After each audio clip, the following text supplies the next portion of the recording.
Yes, bora kama hizi mambo yanazidi kunoga, na ni pale ambapo Salma alikuwa amepagawa mno na Ryan. Atashindwa kuzungumza kwa maneno ila vitendo vilikuwa vinaongea. Lakini pia bwana, matamanio siku nyingi ya Ghost kwa Lisa sasa inatimia kwa kupewa msaada na wataalamu wa jadi. Je, Lisa atakubaliana na anachofanywa na baba yake mkwe? Hapo ndipo tulipoishia katika sehemu iliyopita, yaani sehemu ya 4. Bada hii ni sehemu ya 5, mzigo wa Ice Kill. Mikumbuka hii ni chapter 6. Mimi naitwa Angoje. Na hii ni Angoje Simulizi. Mzigo umetayarishwa na kuandaliwa na Edazaria G Msulwa. Bwana, karibu tupate kujua nini hasa kilichoweza kuendelea, na hii ni sehemu ya 5. Baba, tulia. Hakuna baya litakalokupata tukifanya hivi.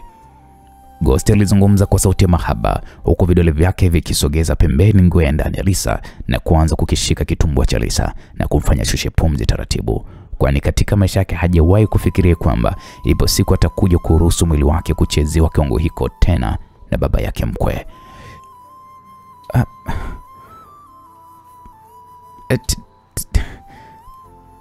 Tafadhali baba, siwezi kufanya hiko ukitakacho. Lisa alizungumza huku akisimama na kumfanya Ghost kubaki akiwa amepiga magoti chini.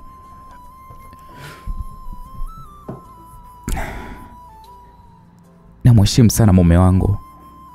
Sijui nini kinakwenda kutokea, ila tu siwezi kufanya hivi. Lisa alijiweka vizuri nguo zake na kisha katoka ndani hapo, na moja kwa moja akaingia chumbani kwake na kupitiliza mpaka bafuni.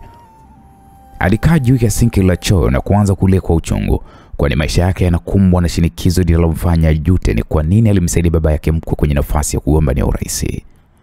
Naam, kwa upande wa Monica tunapata kumwona Cleopatra alikuwa akimuuliza mama yake huku akitazama mandhari hiyo nyumba. Akamuuliza, mama, hii nyumba ni ya baba? Ndio mwanangu. Pazuri? Umepapenda? Ndio mama. Okay, sawa, chumba chako walishakiandaa. Monica na mwanae waliingia katika chumba cha Cleopatra ambacho tayari kilikuwa kimeshaandaliwa na vijana wake pindi walipokwenda kumwangalia mzee Max hospitalini. Mama, wewe na baba mlikutanaje? Wow, mbona umeuliza hivyo? Napenda tu kuuliza kwa maana kwamba Lisa naye ameshanieleza jinsi alivyokutana na baba na akasema ya kwamba anampenda sana. Sawa. Mimi na babako tulikutana chuo kimoja cha mafunzo ya kipelelezi. Tulikuwa ni kati ya wanafunzi ambao walikuwa ni bora sana kwenye darasa letu. Na babako alinivutia sana kuanzia muonekano wake, kujituma kwake, lakini pia na upole wake. Hivyo ukaribu wetu wa urafiki ulijikuta tu unaanzisha mahusiano ambayo hadi leo yapo.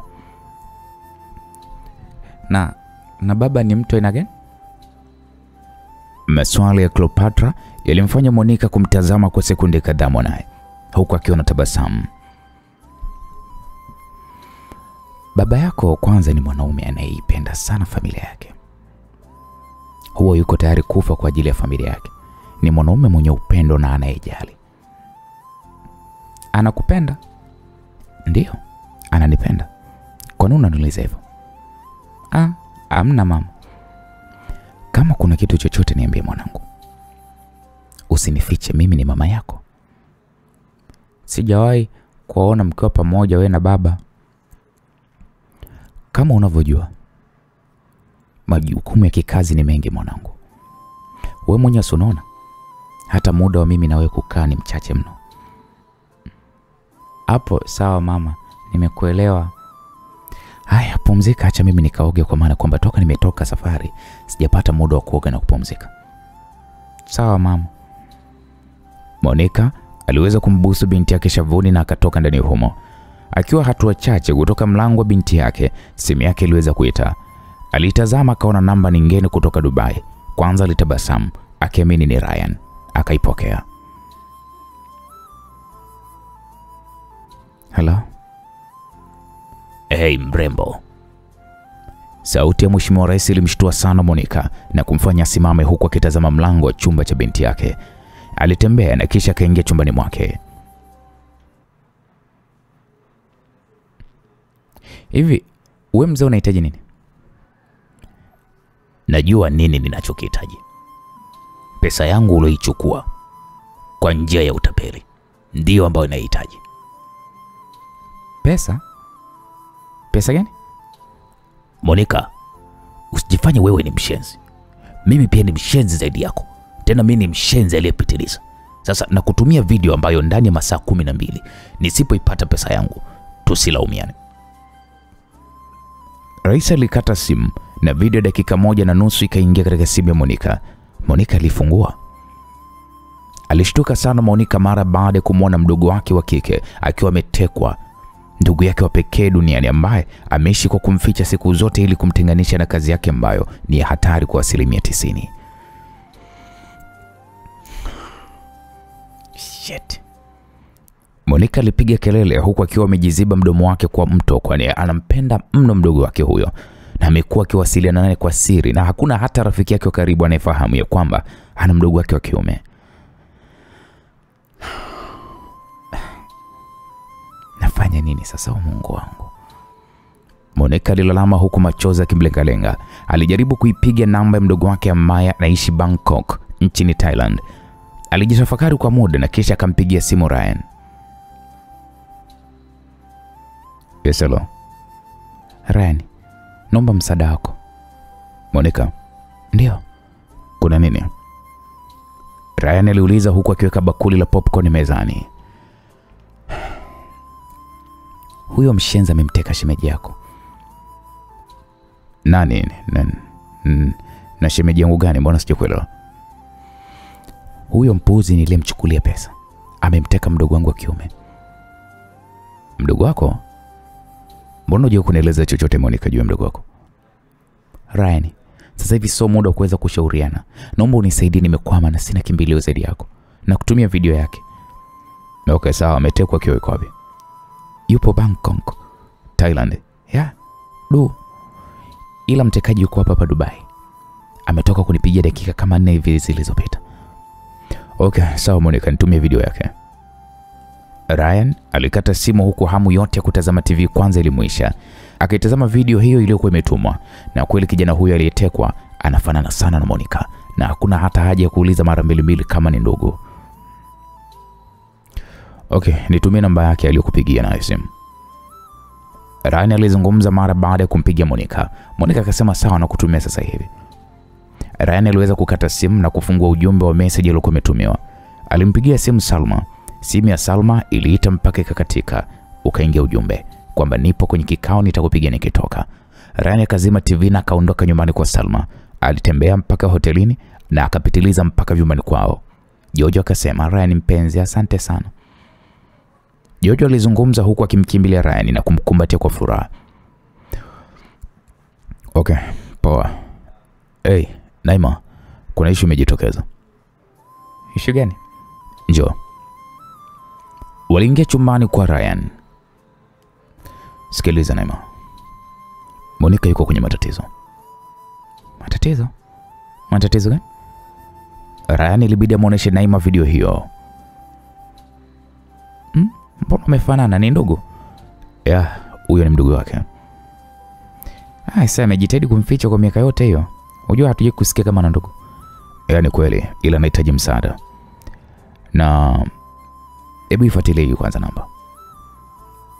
Ngoja kwa nichukue laptop. Naima alitoka ndani hapo na akarudi akiwa na laptop. Alikaa kitandani na Ryan akamtajia pale namba hiyo. Location inasoma kwamba namba iko hapa hotelini. Chumba hiki hapa. Naima alizungumza huku akimuonesha Ryan ramani ya hoteli nzima, huku eneo ambalo inaweka alama nyekundu ikiashiria kwamba ndipo namba ya simu hiyo ilipo. Ili swala, unajua swala kutumia nguvu ni kutumia tu akili. Niweke kwenye simu uchafu wake wote ambao ameufanya, na endapo tukisambaza kwenye vyombo vya habari, basi hata hapa Dubai watamkamata. Dakika moja. Naima alizungumza huku vidole vyake vikifanya kazi kwa kazi katika kuminyaminya button za laptop hiyo. Tayari. Video, audio, picha pia nimeweka ile video ya ngono akiwa na Monica nyumbani kwako. Okay, sawa, acha nikaonane naye. Lakini Ryan, kuwa makini. Natamani sana niendelee kukaa hapa Dubai kwa siku zote tulizopanga. Sina mpango wa kuondoka haraka kiasi hiko. Okay, sawa, usijali Nemo. Ryan alitoka ndani hapo bila hata ya kumwaga Jojo. Naima, kwema lakini. Ni kwema. Mbona unauliza hivyo? Naona Ryan ametoka hata aniagi. Mzoe, kwa sababu hata mkewe pia mwenyewe hamwagagi. Wewe kuage wewe nani? Lilimshuka Jojo. Anataka kujikabidhi kwa Ryan awe mke mkubwa. We, utaweza? Alishindwa Monica.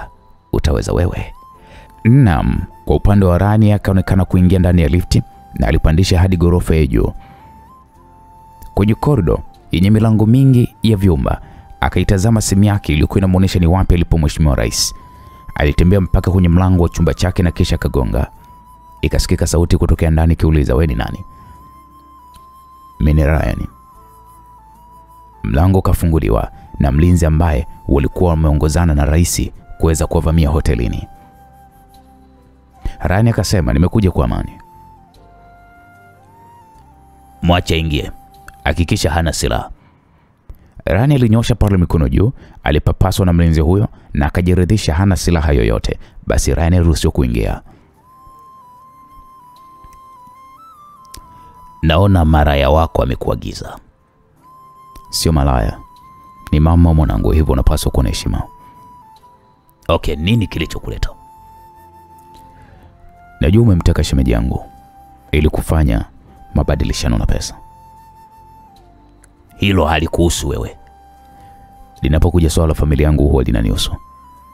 Najua unajua na kujua kwa kiwango gani unatembea na unafurahia maisha hapa Dubai, ila hata hao marafiki zako hawatambui upande wako wa pili ambao endapo ukiujua hutaweza kuishi kwenye hiki chumba na kuendelea kupigwa na kiyoyozi." Hapo Rais Dismas akawatazama kwanza walinzi wake. "Mbona unataka kuweka rehani uhuru wako ambao unajua fika kabisa, unajua na mambo yako yote maovu yakitoka hadharani, si Tanzania hata hapa Dubai watakukamata. Najua unajua biashara yako ya kuuza viungo vya watu. Na ushahidi wa audio pamoja na picha ni huu hapa." Ryan alimuonesha rais picha za siri alizopigwa akiwa kwenye moja hospitali nchini India, Tanzania, Thailand na China, akishirikiana na wakuu hospitali hizo kwa kununua viungo vya binadamu ambavyo ni biashara inayomuingizia pesa nyingi mno, pesa ya haramu. Ryan akaendelea kumwambia, "Ukiachana na hiyo, haya ni makontena yako ambayo yanahusika na ubebaji wa wasichana kutoka Afrika na kuingia hapa Dubai kwa siri. Na mnawauza wasichana wengi tu kwa matajiri. Au unahisi kiongozi mkuu wa hili eneo akifahamu nini atachokwenda kukifanya?" Hapo kijasho chembamba kilianza kummwagika Rais Dismas. Ryan akasema, "Walinzi wako nao pia wanajiandaa kunishambulia. Waambie malaika mtoa roho wako peshi.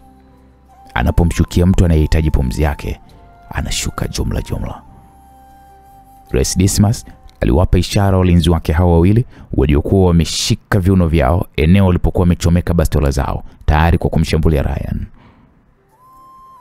Ryan akaendelea kusema, "Wewe mzee, najua unajua biashara yako ya ugaidi inavyokwenda. Unajipatia manufaa makubwa sana kwenye kundi la Boko Haram nchini Nigeria. Unakuingiza kiwango kikubwa sana cha mafuta.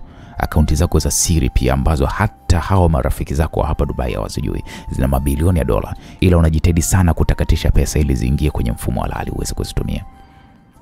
Hizi nyaraka zote hizi tukiziposti sasa hivi, dunia nzima kwa upande wako itakwenda kulipuka. Kabla sijasahau, najua unajua namna ulivyokuwa unahujumu vyombo vya ulinzi na usalama, mishahara yao, marupurupu yao, pesa zao. Hivyo mzee, ulikuwa unakomba. Unahisi tukiwawekea tu baadhi ya mipango yako utathubutu kurudisha ipo yako nchini Tanzania? Alafu wewe mzee, nakumbuka hujanilipa kwa kukushika ugoni na mke wangu, tena kwenye nyumba yangu, kitanda changu, godoro langu, mashuka yangu. Hii video endapo nitaitoa hadharani na Naima kaficha sura ya mke wangu Monica, itabaki sura yako tu. Natambua namna utakavyodhalilika. Alafu maskini ya Mungu, ukawatumikisha hawa vijana wako waje kunikamata eti nikiwa na mke wangu tunastarehe.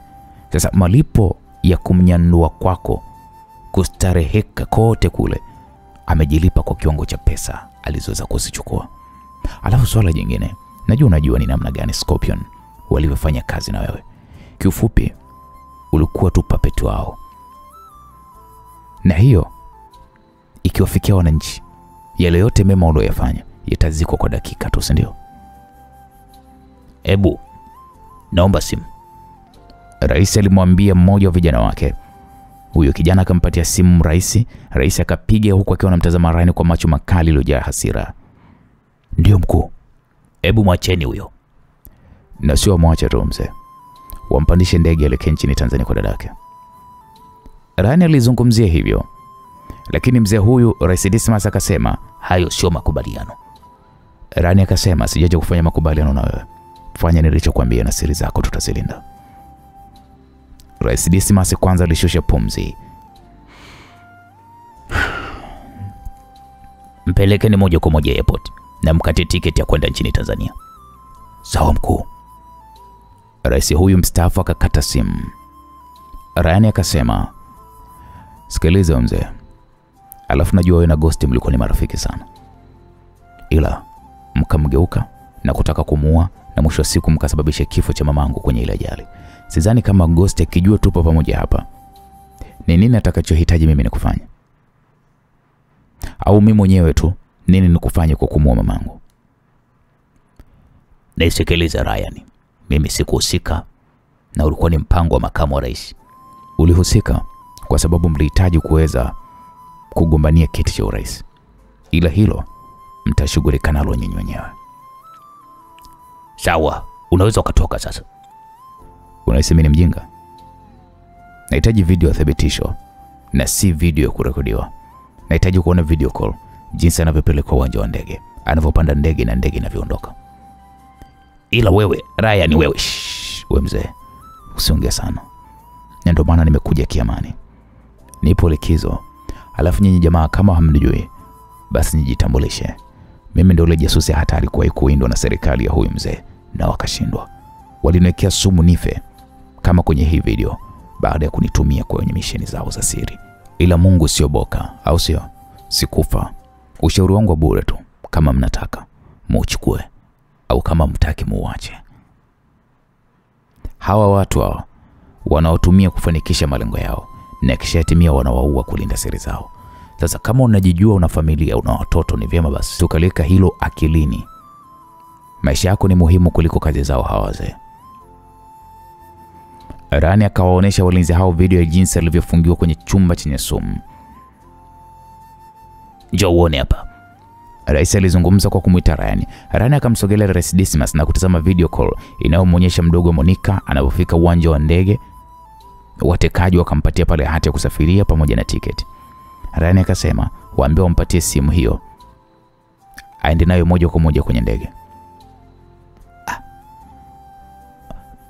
Mpatieni simu.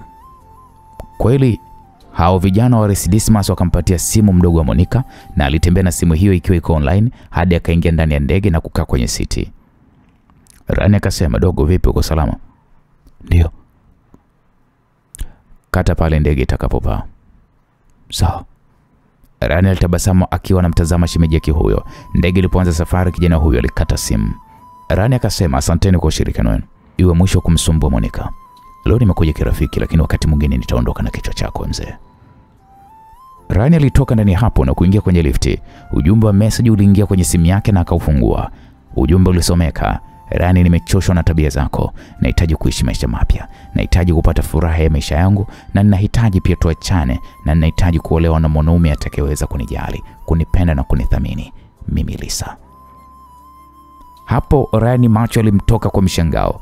Alianza tena kurudia kusoma ujumbe huu ambao kiukweli ulivuruga kabisa furaha yote aliyokuwa nayo siku hiyo. Rani kwa haraka kwanza ilibidi apige namba ya Lisa kwa kutumia WhatsApp video call. Vipi? Rani aliuliza vipi huku akiwa amesimama kwenye korido hiyo na kumtazama Lisa ambaye macho yake yalikuwa yamevimba kwa kulia tena kwa uchungu mno. Una nini mke wangu? Hujui au? Sasa ningekuwa ninajua nisingekuuliza, mama watoto. Hivi unanifanya mifala sana, si ndio? Hivi unafikia kumtia mwanamke mimba Mnahudhuria mazishi yake tena kifamilia, alafu unanificha hakuwa mwanamke wako. Sasa nakuambia ukweli, nimechoka Ryan kufanywa mimi zumbukuku. Mimi ni binadamu, mimi na moyo tena wanyama. Niache na maisha yangu. Wewe ni mwanaume gani ambaye unajijali wewe tu, hujali kuhusiana na sisi? Toka nimejifungua umemwona mtoto kwa dakika tu, na kuanzia hapo hujali kitu mpaka leo hii. Wewe mwenyewe unajifanya misheni zako sijui na nini huko unajifanyia. Mimi nimechoka, nahitaji tataka yangu ili niendelee kuishi kwa amani na furaha. Maneno ya Lisa kwanza alimfanya Ryan kushusha pumzi taratibu, huku akiwa anatazama nyuma kwenye korido hiyo kuona kama kuna mtu anayemfuatilia. Lisa, mke wangu, unajua nataka talaka yangu. Lisa alikata simu na kumfanya Ryan sasa kuelewa ya kwamba mke wake anachokizungumza na kimaanisha na hataki mchezo kwenye swala hilo. Ryan kwanza ilibidi arudi chumbani kwao huku akiwa yuko mnyonge mno. Mbebe, imekwendaje? Vizuri. Mbona kama umerudi kinyonge Ryan?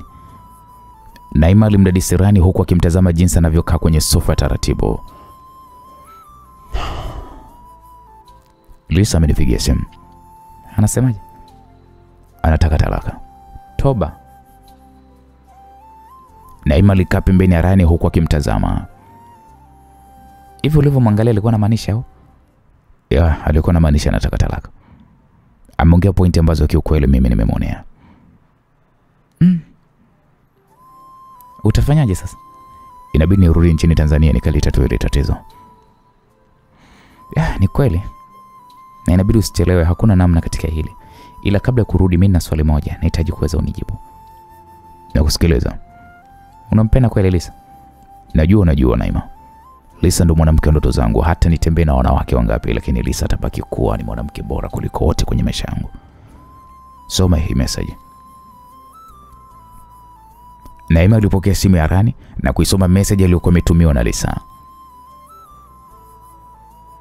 Anataka kuolewa? Ndio. Ina maana na mwanaume mwingine? Sijui. Ni kunirusha roho, I don't know. Sina hata uhakika kwenye hilo. Do. Ongea naye basi. Hapana Ryan. Kwa ule mgazeti alionitumia siku ile, ninaona hata aibu. Nilikuwa ni mtu ambaye ninamfariji sana kipindi tuko Afrika Kusini. Nilikuwa ninakupigia debe sana kwa mtoto wa watu mpaka kazidi kuniamini. Mwisho wa siku kitumbua kakitia mchanga. Sasa hapa kama ni wewe unafanyaje Ryan? Alafu kitu kingine, kama mwanamke akifikia tu ya kuweza kuchoka, basi tambua amechoka kisawa sawa. Hata ugeuza maamuzi yake. Ila sijui unayo nafasi bado kupigania penzi lako Ryan. Mimi narudi. Kama mtabaki hapa bakini, niweke booking ya ticket ya ndege. Hakuna namna, sote itabidi turudi sasa. Bakini Naima. Hili ni tatizo langu tena la kifamilia ambalo kwa namna moja ama nyingine sitoweza kuwakatisha nyinyi starehe yenu kwa ajili ya shida zangu mimi. Ryan alizungumza lakini kwa sauti ya kiunyonge mno, na Naima kamwitikia sawa. Ryan akasema nikate tiketi ya ndege inayoondoka baada ya lisali moja kuanzia hivi sasa. Okay. Ryan alinyanyuka na kuingia chumbani kwake, akaliweka begi lake la nguo juu ya kitanda na kisha akatoa pale nguo kabatini na kuziweka ndani ya begi na kisha alijiandaa kwa ajili ya safari. Naam, msikilizaji. Kwa upande wa pili tunapata kumwona mdogo wake na Lisa anayeitwa Linda akizungumza kwa kusema, "Dada, mbona unakunywa pombe kali ikiwa unanyonyesha?" Linda alizungumza kwa ukali huku akimpokonya Lisa glasi ya pombe. Akaimwaga ile pombe yote na kisha Linda akakaa kwenye kiti cha pembeni kwenye bustani kubwa yenye maua na vipepeo vingi. Lisa alitabasamu huku macho yakiwa yamejaa wekundu kutokana na kulia sana. "Dada, iso kaida yako dada. Naomba uniambie una tatizo gani?" Machozi yalianza kumbubujika tena Lisa na aliyafuta taratibu. Linda akamwambia, "Dada tafadhali naomba uniambie." "Nahitaji talaka kwa Ryan." "Nini? Kwa nini? Yaani imekuwaje tena mpaka unataka talaka kwake?" "Sio mwanaume sahihi kwenye maisha yangu." "Dada, wewe umepagawa, una uchizi ama?" "Ningekuwa na uchizi ungeniona niko barabarani kama mwenda wazimu." ningekuwa naokota makopo na shinda majaralani, ila kwa sasa nahitaji kuachana kabisa na Ryan. Nahitaji kuwa na mwanaume ambaye ananijali mimi pamoja na mwanangu. Mwanaume ambaye popote atakapokwenda basi mimi nitajua. Atanishirikisha kwenye mipango yake na kujenga familia. Toka tumeishi South Africa, umewahi kumwona Ryan? Linda alitikisha kichwa kimaanisha kwamba hajawahi kumwona. Toka nimejifungua, umewahi kumwona kija nyumbani kumwona japo mtoto? Je, kipi ni bora? Kuwa na mume ambaye hakutimizii mahitaji na hisia zako wala kimwili, au kuwa na mwanaume ambaye atakutimizia mahitaji yako ya kimwili na kihisia? Mwanaume ambaye amenificha mambo mengi. Unakumbuka nilirudi Tanzania kabla hata sijajifungua? Ndio. Nimerudi nikiwa na taarifa kwamba amempatia mwanamke mwingine ujauzito. Na alimweka yule mwanamke bed rest. Ila alifanya ujanja na Naima wakaupindisha ukweli. Alafu ninakuja kujua siku waliokwenda msibani walikwenda kumzika mke wake na kichanga kilichokufa baada ya kushambuliwa, tena wakiwa huko nyumbani kwa makamu wa rais. Ina maana mzee Max alikuwa anajua na alikuwa anamfichia siri Ryan. Hivi huyu ni mwanaume wa aina gani? Je, ni mwanaume sahihi kwangu? Nimechoka mdogo wangu Linda. Mimi ni binadamu. Mimi nina moyo. Alinificha kuhusiana na mtoto wake Cleopatra. Amekuja kuniambia na mtoto nikiwa mimi ni mjamzito. Nimeishi na Cleopatra kama mwanangu. Na hapa kwa aina yoyote ile ya uovu nilomfanyia yule mtoto. Leo hii malipo yangu ndo haya. Kuumizwa moyo kila siku na kunyenyesika kisa mwanaume. Mwanaume ambaye nilikuwa nipo tayari kuyatoa maisha yangu kwa ajili yake. Nilikuwa nipo tayari kuhakikisha ninafanya kila liwezekanalo, ninaachana na yule mpuzi ambaye kwa mikono yangu mimi mwenyewe nilimuua. Alafu leo hii amekuwa ni mtu wa kuta. Basi angesema anafanya kazi serikalini mimi ningeelewa. Ila ananuna mifala. Mjinga. Lisa alizungumza huku akichuruzikwa na machozi. Taratibu Linda ilibidi amkumbatie dada yake Lisa. Dada, ila kuna wakati wanaume ndivyo walivyo dada. Hata kama nina mtoto mchanga, yule amemshika mara moja tu, tena kwa dakika sijui sekunde pale tu alipozaliwa. Alishindwa nini kukaa na mimi hospitalini hadi siku ninaruhusiwa, zaidi ya kumwachia tu majukumu yake yote babake. Leo hii pesa ninayoitumia ni ya baba yake. Yeye kama anafanya kazi, yani hata kama angekuwa anaingiza laki ila angenihudumia, ningejisikia fahari. Ninahudumiwa na napewa pesa mume wangu, ila kiko wapi? Kwa nini babake ndo kanioa mpaka nihudumie babake? Nimechoka na hii ndoa. Nahitaji kusonga mbele, nahitaji kuheshimika. Siwezi kuyatupa maisha yangu na kuyapoteza kwa mpumbavu mmoja asiyekuwa ananijali mimi. Lisa taratibu alisimama akayumba. Kidogo akaanguka ila Linda alimwahi. Dada, twende ukapumzike. Ukiamka naamini hasira zitakuwa zimeisha. Linda alimshika kiuno dada yake na taratibu alitembea mpaka kufika ndani. Alimpeleka moja kwa moja kwenye chumba chake. Linda. Lisa aliita mara baada ya Linda kutaka kutoka ndani ya chumba hicho. Dada, nitakapofanya haya maamuzi yangu, jua ni maamuzi yangu na sijashawishiwa na mtu, na asitokee mtu akunipangia, kwa sababu mimi ni maamuzi yangu na mimi ni mtu mzima, sihitaji kupangiwa. Sawa? Mwanangu nileteni lale naye. Dada, mwacha ameshalala chumbani kwao. Akiamka nitamleta. Sawa. Linda alitoka ndani hapo huku akiwa mnyonge, kwani hapendelei sana kumwona dada yake Lisa akiwa anaachana na Ryan. Msikilizaji, kwa upande wa pili tunapata kumwona Ghost.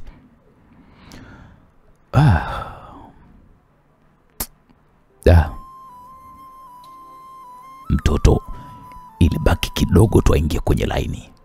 Ilibaki kidogo tu aingie kwenye mtego. Ghost alizungumza huku akiwa amekunja nne kwenye kiti chake. Mtoto anaonekana na tunda tamu sana yule. Tunda lake lina joto balaise, kwa kulishika tu anaonekana ni mtamu mno. Kwa gharama yoyote siwezi kumkosa.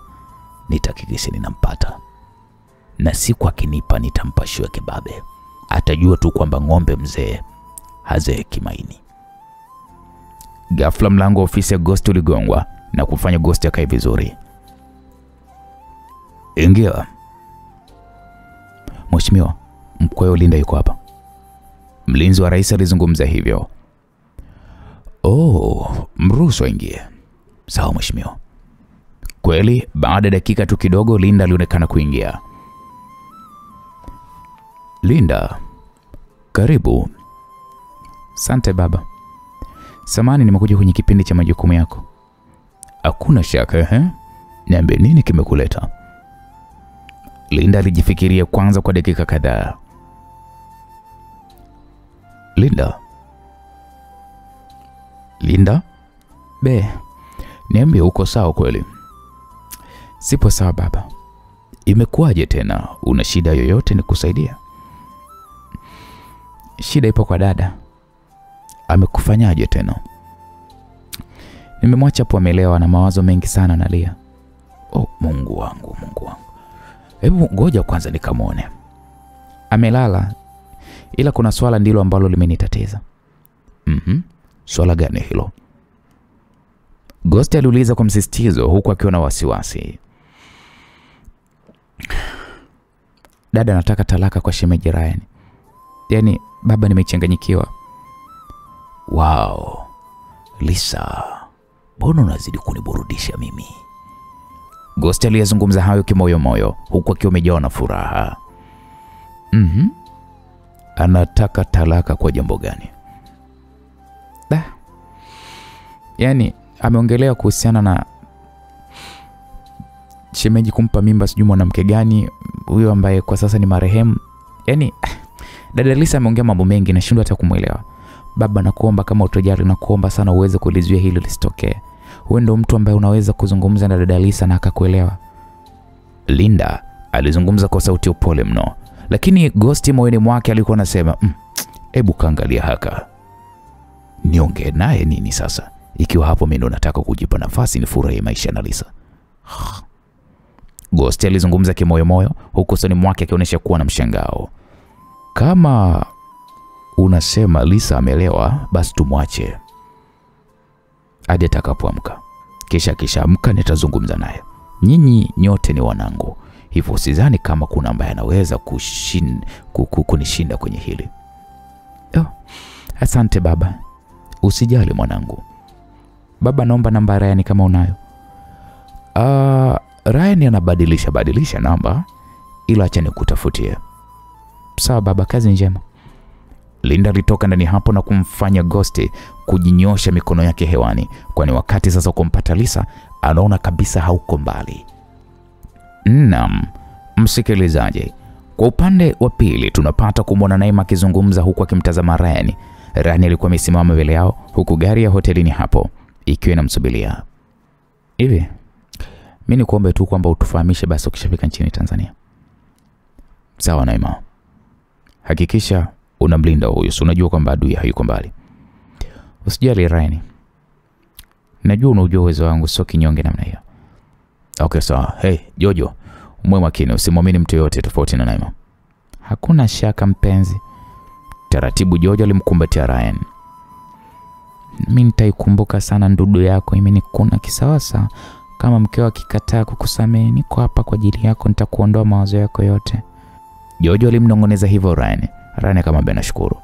Ryan akamwachia Jojo na mmoja wa wahudumu ambao kazi yao ni kuweza kufungulia milango ya magari watu wanaoondoka na kuingia katika hoteli hiyo. Alifungua mlango wa gari na Ryan akakaa siti ya nyuma. Taratibu walianza kuondoka hotelini hapo. Tunaelekea wapi mkuu?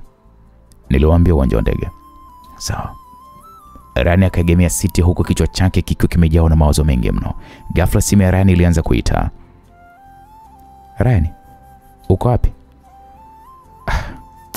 Niliondoka nyumbani kwako, samani Salma, sikukupatia ujumbe kwa njia ya message. Najua umeondoka na kuuliza uko wapi? Nipo njiani kuelekea airport. Oh Mungu wangu. Hebu fanya ushuke. Kabla Salma hajamaliza sentensi yake, lori kubwa likagonga gari lilokuwa limepanda Ryan ubavuni na kusababisha gari hiyo kupaa hewani na kuanza kubiringita mara 6 huku likitoa cheche nyingi mno katika barabara hiyo ya lami, na likazuiwa na nguzo kubwa ya taa za barabarani huku tairi za gari hizo zikiwa zinatazama juu, na taratibu tanki la mafuta likaanza kumwaga mafuta ambayo endapo yatakutana na nyaya zinazotoa cheche kwenye gari hilo ambazo zimekatika, basi mlipuko wake utakaokuwa hapo ni mkubwa ambao utawateketeza Ryan pamoja na dereva wake. Ilikuwa ni ajali ya kushtukiza vibaya mno. Watu walianza kukusanyika eneo hilo la tukio, huku wakijitahidi mno kufungua milango ya gari hiyo iliyokuwa imebondeka. Walikuwa wanahakikisha wanataka kufungua ili kumtoa Ryan pamoja na dereva kabla madhara makubwa yajaweza kutokea kwao. Gari ya wagonjwa ilifika na madaktari 4 wakashuka ndani ya gari hiyo, huku akiwa pale amevalia barakoa. Ryan akatolewa pale wa kwanza ndani ya hiyo gari, huku akiwa amezima kabisa. Aliingizwa ndani ya gari hiyo ya wagonjwa na akaondolewa eneo hilo la tukio, huku watu wengine wakiendelea kuhakikisha kuwa wanamtoa dereva. Mbona kama moyo wangu unakosa amani? Naam, ulikuwa ni upande wa Naima. Alizungumza kwa kiasi kama mapigo yake ya moyo yanamwenda kasi mno. Jojo akamuuliza kwa nini? Sijui. Ile swali yangu ya kawaida ese. Kuwa na amani bwana, kila kitu kiko sawa. Au unajisikia vibaya kwa sababu Ryan ameondoka? Sijui, ila tunakosa tu amani moyoni mwangu. Kuwa na amani bwana Naima. Jojo alimfariji Naima, ila kadiri muda ulivyozidi kwenda ndivyo jinsi moyo wake Naima ulivyozidi kupoteza amani. Msikilizaji, daktari mmoja alivuta dawa kwenye kichupa kidogo kwa kutumia sindano na kisha akamchoma sindano hiyo Ryan shingoni mwake. Tuna masaa 8 kabla ya hajazinduka. Okay, mfanyie body scan. Daktari mwingine alizungumza na daktari mwingine akachukua pale kifaa kinachoweza kuchunguza mwili wa binadamu kwa ndani na kugundua kwamba kama kuna majeraha yoyote ameweza kuyapata au la. Akakipitisha kifaa hicho kuanzia miguuni mwa Ryan mpaka kichwani, huku wote wakiwa wanatazama kwenye TV ndogo iliyomo ndani ya gari hilo la wagonjwa lililokuwa linaendeshwa kwa kasi kweli. Kifaa kinaonyesha kwamba hana majeraha kwa ndani zaidi ya hii michubuko. Okay, tuna dakika 5 kufika eneo la mabadilishano. Sawa mkuu. Gari hiyo ilizidi kuendeshwa kwa kasi. Walifika chini ya daraja kubwa na wakakutana na gari 2 nyeusi aina Range Rover Sport. Walimtoa Ryan ndani ya gari hiyo ya wagonjwa, wakamwingiza katika gari moja kati ya hizo 2 na kisha wakapewa pale mwili wa mwanaume mwingine unaofanana na wa Ryan kimonekano, huku uso wa mwanaume huyo ukiwa umeharibika vibaya mno kwa kupondeka. Wakamvua Ryan nguo alizokuwa amezivaa, wakavalisha ile maiti. Kweni makini. Sawa mkuu. Madaktari walomchukua Ryan kwenye eneo la ajali kwa haraka wakavua mavazi yao, wakawapatia madaktari wengine waliokuwa wameshuka kwenye gari hizo aina Range Rover na wakabadilishana pale magari. Na madaktari wenye maiti yao wakaondoka na gari la wagonjwa, na waliombeba Ryan nao pia wakaondoka na gari hizo, huku akiwa wamevalia pale mavazi ya jeshi la nchi hiyo ya United Arab Emirates, huku Ryan wakimvalisha mavazi meusi na buti nyeusi. Wakampiga pale pingo mikononi mwake na safari ikaendelea kuelekea katika mji wa Abu Dhabi. Tuhakikishe tunatumia lisali moja kufika Abu. Kiongozi wao alizungumza huko sikioni mwao akiwa amevaa earphone ambayo inamwezesha kuwasiliana na wenzake wote ambao wapo ndani ya gari la mbele. Gari hizo zilizidi kusonga mbele. Kwa kifupi hapa mtu wangu ni kwamba Rani inaonekana katekwa, kafanywa mchezo, ametekwa. Nani amemteka? Hatujui. Upande wa pili tunapata kumwona Salma akisema, "Ongeza mwendo." Salma alimsisitiza dereva wa gari yake na kumfanya zidi kuongeza mwendo wa gari hiyo iliyokuwa imewashwa king'ora. Akaipokea simu yake Salma. "Ndio?" "Amepelekwa hospitali." "Okay, sawa." Salma kakata simu. "Umesikia eh?" "Ndio mkuu." Dereva alijibu ndio mkuu. Gari hiyo ilizidi kuongezwa mwendo na wakafika katika hiyo hospitali ya Medeto. Hata kabla gari haijasimama vizuri, Salma akawa kwanza kushuka huku akivaa kitambulisho chake kinachomuonesha kwamba yeye ni kanali wa jeshi la polisi. Akaongozana na dereva wake huyo ambaye ndiye mlinzi wake. "Kuna mgonjwa amepata ajali, ameletwa hapa. Amepelekwa holi gani?" Salma alizungumza huku akimuonesha nesi wa mapokezi picha ya Ryan. Yule nesi akasema, "Anaitwa nani?" Salma akasema, "Huyu anaitwa Ryan." Nesi huyu akalitafuta jina la Ryan, akaliona jina la Ryan, ila alikuwa ameingizwa hospitalini hapo akiwa tayari ni marehemu. Akamtazama Salma.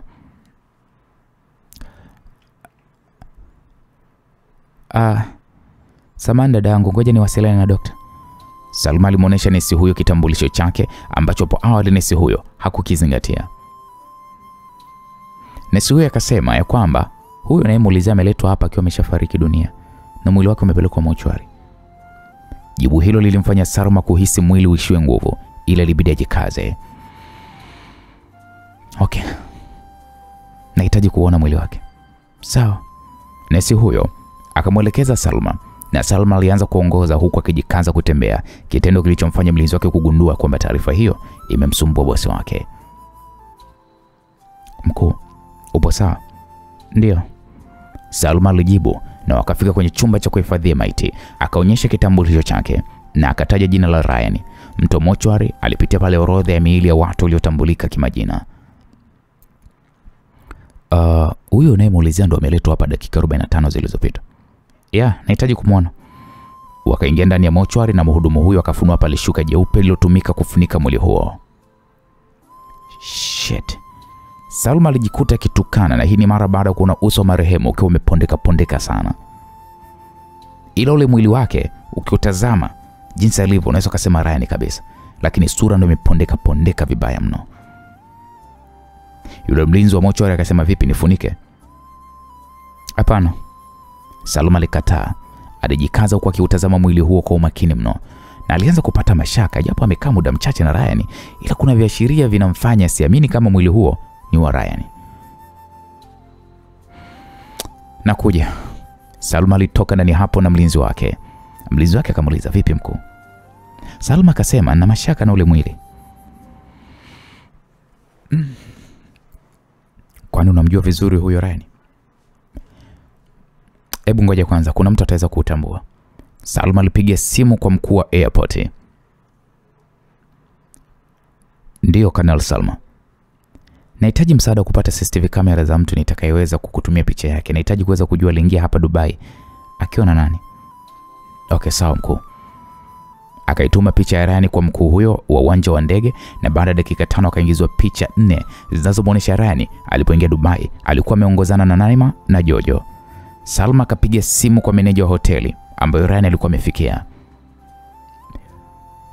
Kuna picha hapo nimekuingizia. Ni mmoja wa wateja wako. Nimeona hapa. Acha niangalie kwenye kompyuta yangu. Dakika moja, usikate simu. Sawa. Salma alishusha pumzi huku mapigo yake moyo yakimwenda kasi vibaya mno. Meneja yule wa hoteli akasema, ndio ni mmoja wa wateja wetu hapo hotelini. Salma akasema, okay sawa, nahitaji kuweza kuunganishwa na chumba chake. Ila huyu mteja aliondoka hapo hotelini na amepata ajali. Naamini taarifa hiyo mkuu imekufikia.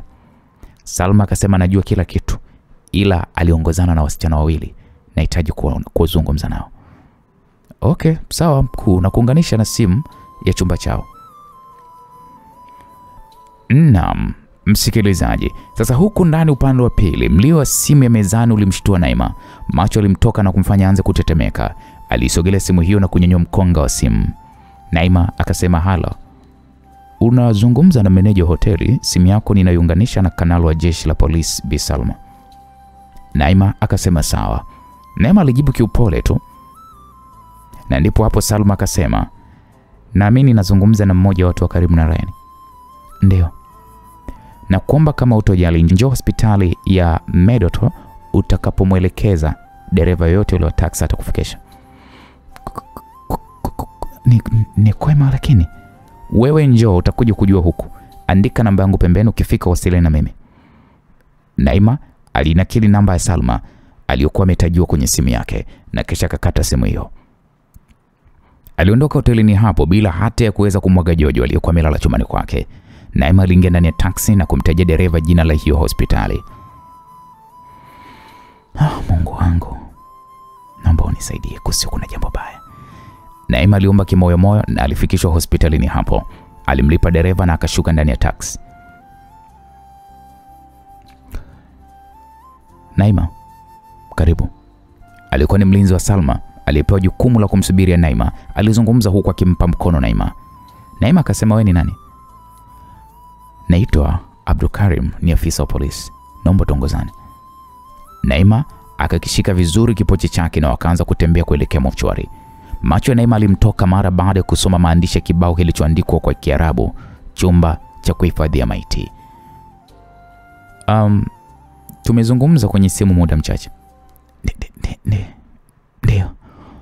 Kuna utambuzi wa mwili nahitaji ufahamu. Je, unaweza kutusaidia kwenye hilo? Ni mwili wa nani? Njoo kama hutojali. Naima alihisi mkojo ukimkamata kisawasawa, ila alijikaza. Wakafika kwenye kitanda ambacho ulikuwa umelazwa mwili wa maiti ya mwanaume. Mwili huo ulimfanya Naima macho yamtoke, kwani nguo hizo ni nguo alizotoka nazo Ryan alipokuwa ameelekea uwanja wa ndege. Naima alijikaza huku akiutazama mkono wa kushoto wa maiti hiyo. Naima akasema, hebu funua chini. Shuka zima likatolewa pale.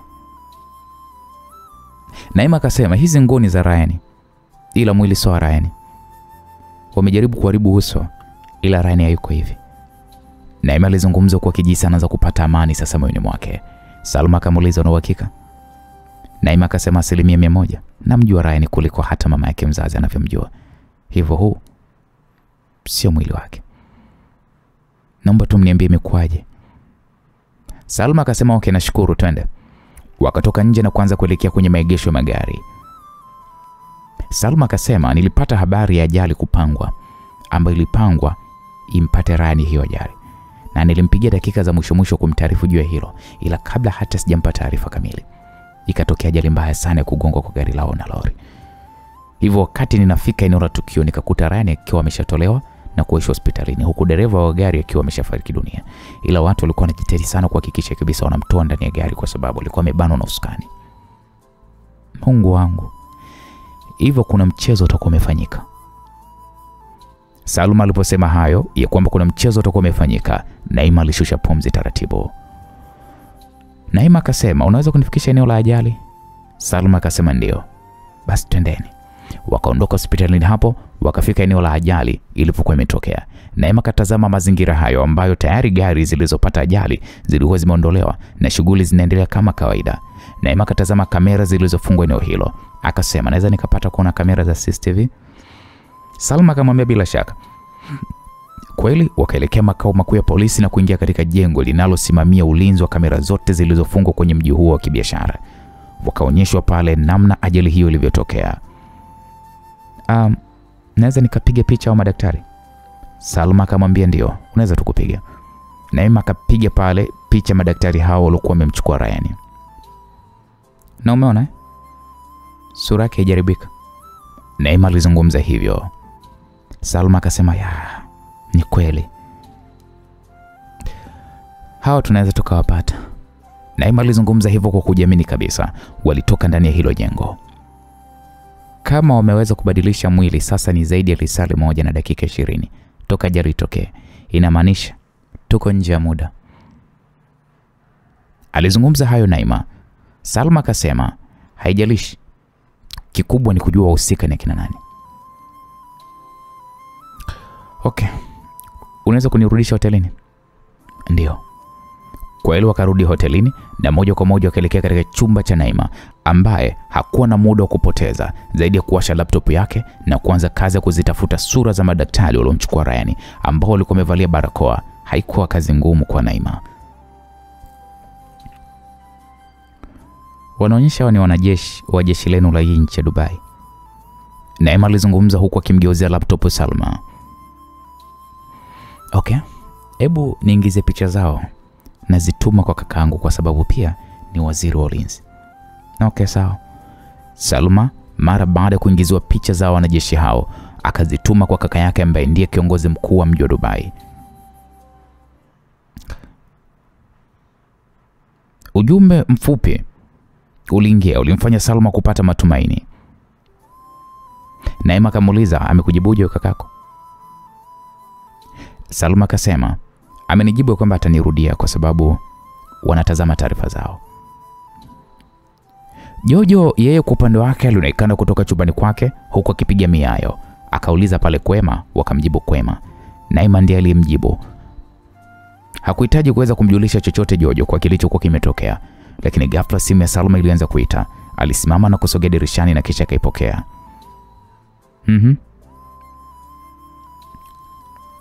Hilo swala achana nalo.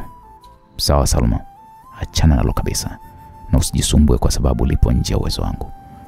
Na hakikisha wanaolifuatilia unawaonya kutokuendelea kufanya hivyo, la sivyo watauawa. Kauli hiyo ilimshtua sana Salma na alijikuta akimgeukia Naima. Naima ambaye walijikuta wanatazamana na ishara ya macho ya Salma ilimwashiria Naima kwamba jambo halijakwenda kama vile walivyokuwa wanahitaji. Yaani sijaelewa kwa nini aniwe hivyo. Nimekuambia achana nalo, na nisikuone unajihusisha nalo. Simu ilikatwa na kumfanya Salma kwanza kushusha pumzi taratibu. Naima kauliza, vipi, imekwaje?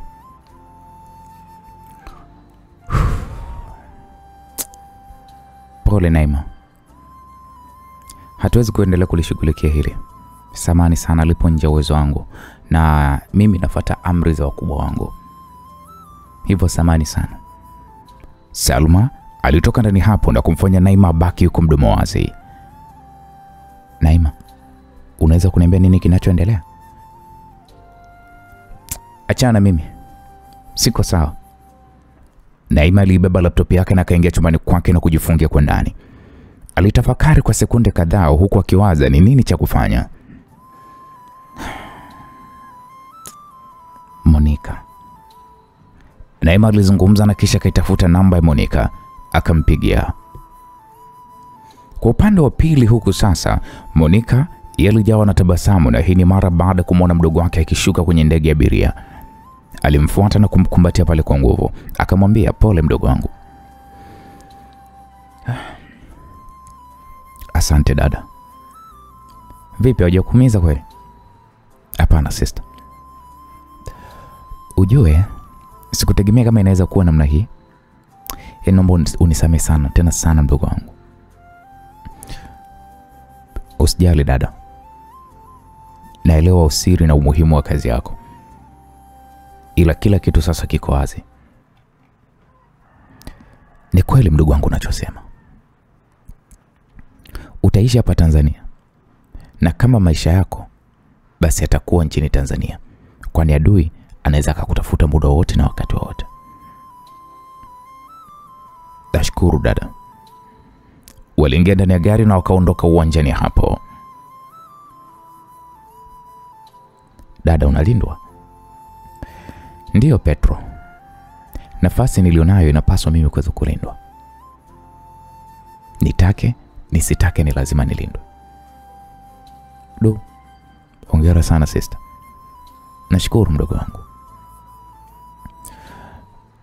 Dada, naamini anko wangu sasa hivi ameshakuwa mdada. Tena ni mkubwa sana, kwa sababu mara ya mwisho kumuona ni kipindi mimi ninaenda Ujerumani, si ndio? Ya sister, kipindi kile kalikuwa ni kadogo ila kalikuwa kanaongea sana. Basi sasa hivi ana maswali ya kikubwa, hivyo utakapoulizwa best ujue kabisa namna kuweza kuyajibu kiufasaha. Usijali dada. Monica alitabasamu huku akitoa simu mfukoni mwake. Alitazama namba iliyokuwa inampigia kwa video call. Hello. Kwanza asante Mungu, namba hii ni sahihi. Hapa nilikuwa na mashaka nayo kweli kweli. Naima, kwema? Sio kwema Monica. Imekwaje tena? Na kutumia video, naomba uiangalie. Okay, sawa. Monica alifungua video iliyokuwa imetumiwa. Macho alimtoka huku akitetemeka kwa uoga. Dada vipi, mbona umeshtuka? Mtu aliyekusaidia amepata ajali, Mungu wangu. Monica kwa haraka ilibidi ampigie video call Naima. Naima, hali yake ipoje? Nilielekea hospitalini ambapo mwili wake ulipelekwa. Kuna askari mmoja alinisaidia kuweza kudhibitisha kwamba mwili ni wa kwake ama sio wa kwake. Kiukweli walitumia muda mwingi sana kuweza kumsoma Ryan, kwani mwili ulikuwa umefanana naye kwa 90%, japo uso wake ulikuwa umeharibika sana.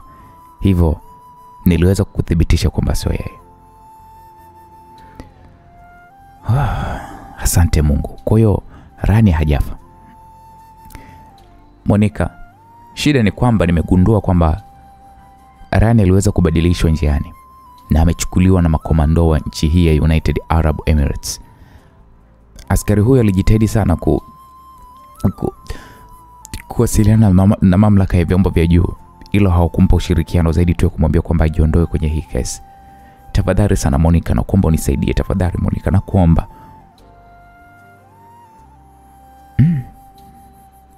Sasa mbona hapo inaonyesha hii issue ni kubwa, kwa sababu kama walishindwa kumuua kwenye ajali, ni lazima watakuwa wanatafuta namna ya kuweza kumuua. Sasa hebu fanyeni si bado yupo na huyo demo au? Ndio. Hebu bebeni kila kilicho cha kwenu. Pandeni ndege mrudi nchini Tanzania. Ndege kishapaa, hakikisha unawasiliana na mimi. Na mimi nitamfahamisha rais ili tufanye utaratibu wa kuweza kuwasiliana na rais wa hiyo nchi. Tutajua tunafanyaje. Sawa Monica, nashukuru. Nashukuru pia na nyinyi, mdogo wangu mimi ametoa salama. Asante.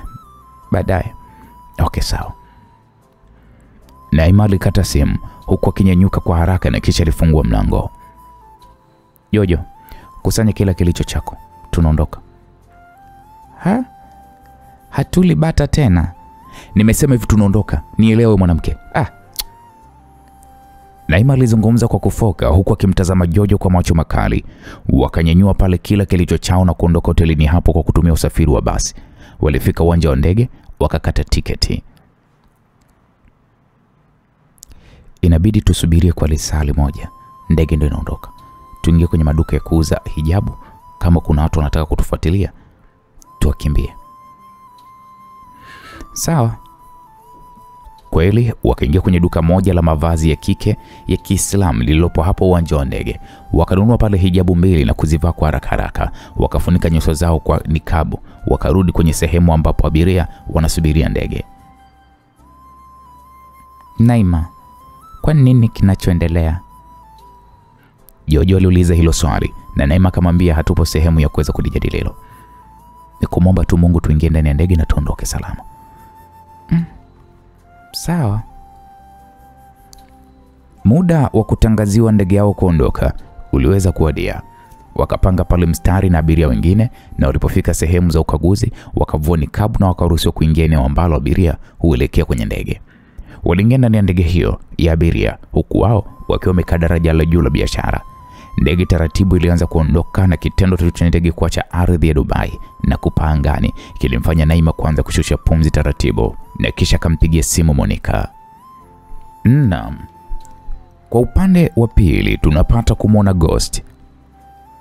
Hey, unaendeleaje? Ghost alizungumza huku akikaa pembeni ya kitanda cha Lisa.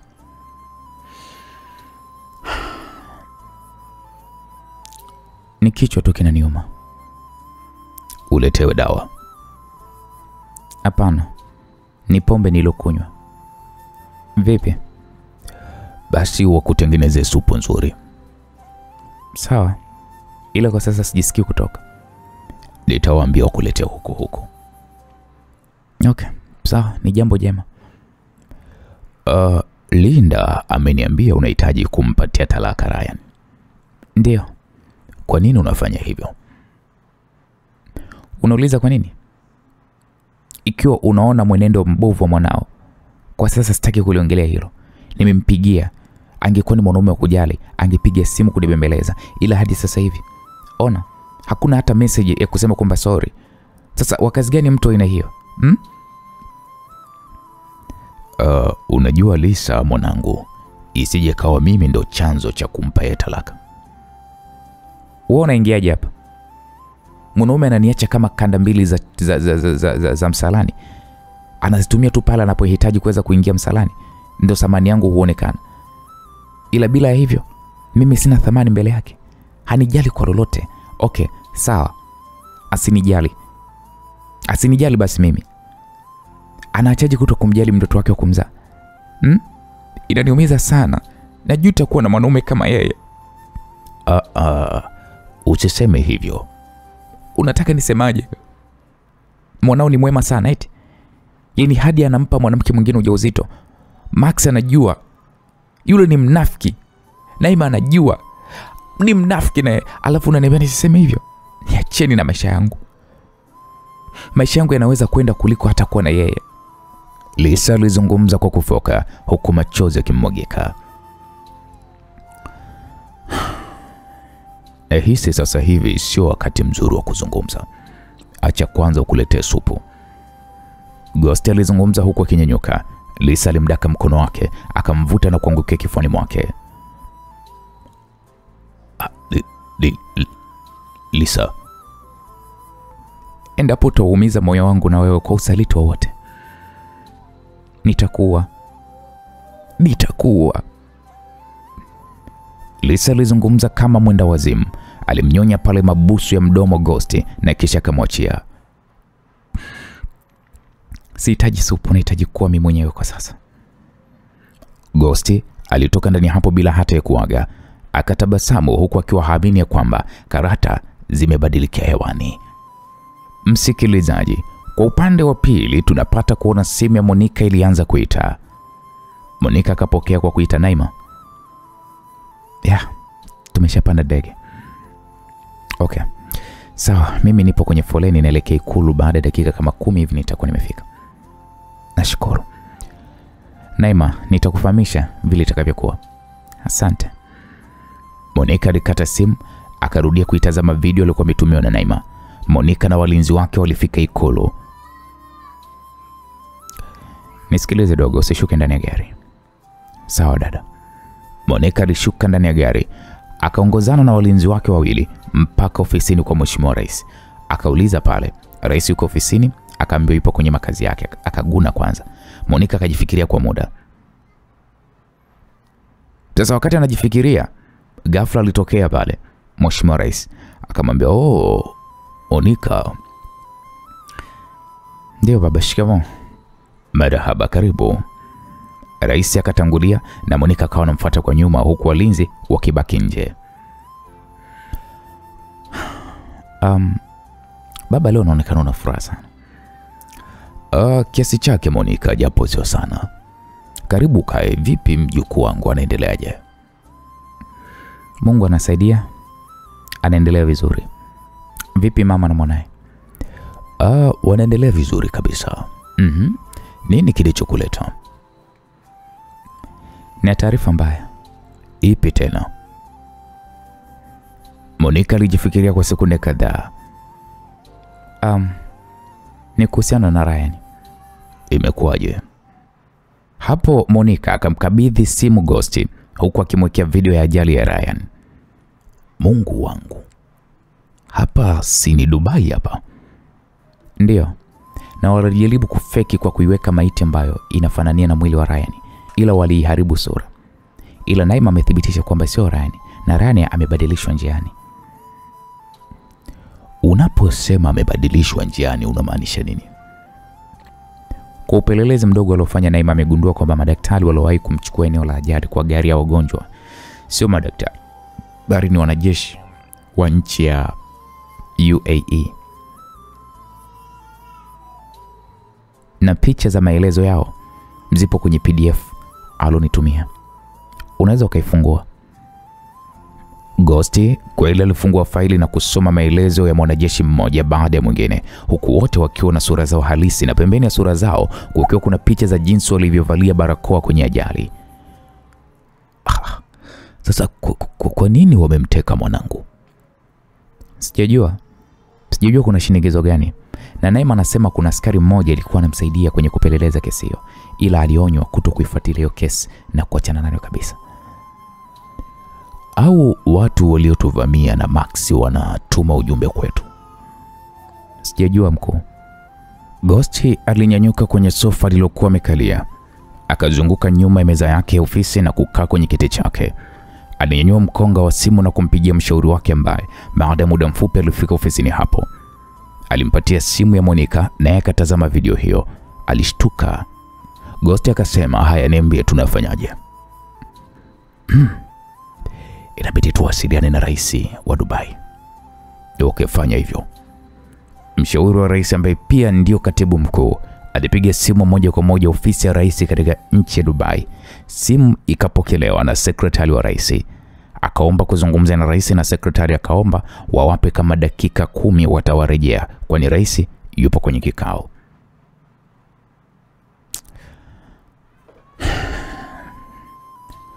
Sasa kwa nini wamteke? Ghost alihoji. Sijajua kwa kweli Mheshimiwa Rais. Lazima waje wanipe majibu ya kueleweka. Baada ya dakika 10 simu ikaita, akapokea pale katibu mkuu. Akaambiwa pale rais yupo online kwa video call. Katibu mkuu akawasha TV iliyokuwa imeunganishwa na kamera na kisha akapokea hiyo simu. Ghost akazungumza, habari yako Mheshimiwa Rais. Ghost alizungumza kwa Kiswahili huku rais huyo akisikia mazungumzo hayo kwa kutafsiriwa kwa Kiarabu.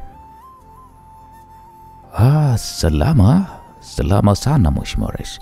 Hongera kwa kushinda kiti cha urais. Nashukuru sana Mheshimiwa. Natambua ni mazungumzo ya ghafla, ila nitashukuru sana kwa ushirikiano wako. Bila shaka sema tu. Kuna video imetumwa hapo pamoja na maelezo. Kijana wangu wa damu kabisa ametekwa ndani ya nchi yako. Hivyo kama hutojali, naomba ushirikiano wako. Na kwa bahati mbaya waliomteka ni wanajeshi wako kabisa. Ngoja angalia, samahani kidogo, ngoja niangalie. Okay, sawa. Rais huyo alizungumza huku akitazama video hiyo kwenye laptop. Akamnong'oneza msaidizi wake aliyevalia kanzu nyeupe na kilemba kichwani. Acha nifuatilie hili swala Mheshimiwa Rais, kisha nitakurudia. Natumai hutochelewa kwenye hilo jambo. Na kuhakikishia hivyo. Okay, asante. Simu ikakatwa na kumfanya Ghost kwanza kushusha pumzi taratibu.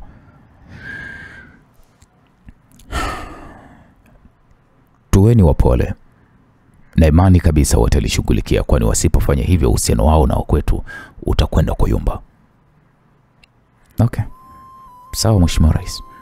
Monica alijibu kwa sauti ya upole huku akimtazama Ghost ambaye alikuwa anaonekana ni mwenye mawazo mengi.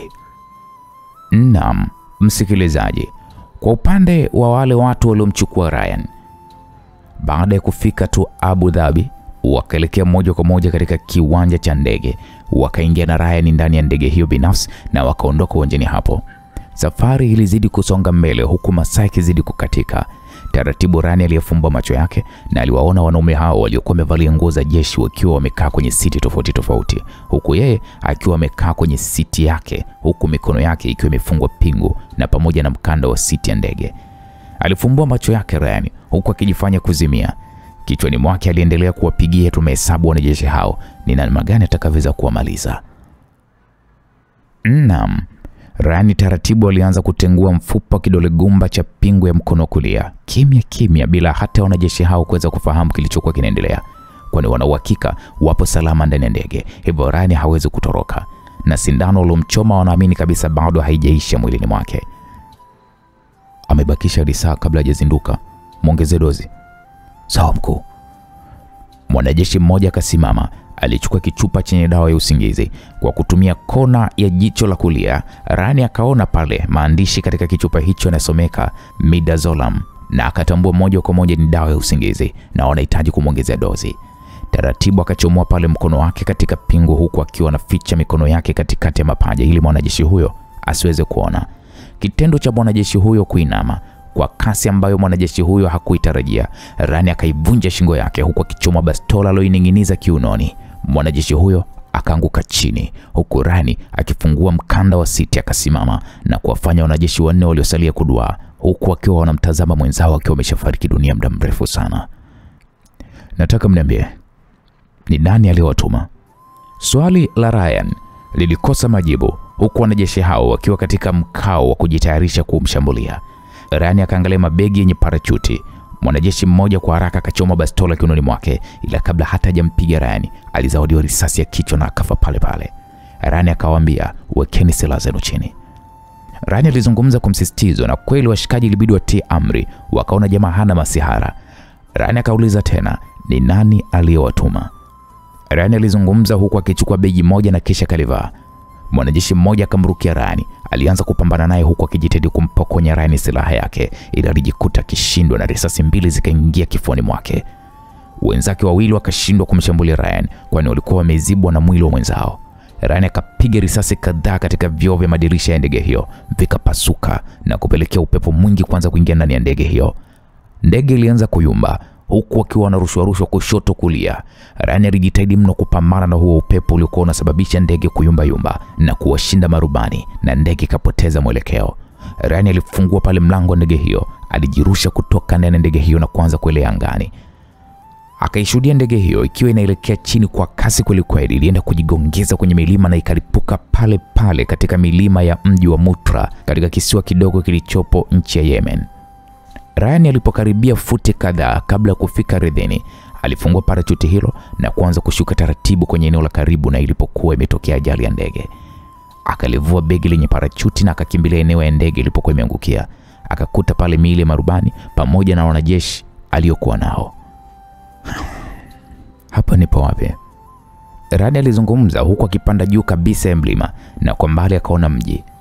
Hakuwa na muda wa kupoteza zaidi sasa kuanza kutembea kuelekea kwenye huo mji huku akiwa kwa makini kweli kweli. Mwendo wa dakika 20 alifika katika mji wenye nyumba nyingi. Aliingia kwenye duka la kuuza simu. Akaambiwa pale karibu. Akasema shukrani, samahani, unaweza kunisaidia simu nikapiga nje. Kwani wewe hapa ni mtalii? Ndio.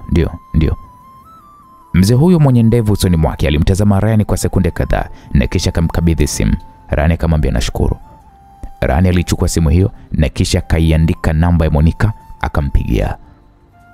Sasa huku upande wa pili, Rais wa Dubai alionekana kuzungumza kwa kusema, Mheshimiwa Rais, mimi nimefuatilia, nimegundua wanajeshi hao kwanza walishafukuzwa jeshini miezi 6 iliyopita kwa utovu wa nidhamu. Hivyo nimeagiza vyombo vya usalama kuhakikisha wanawasaka kila sehemu na kuwakamata.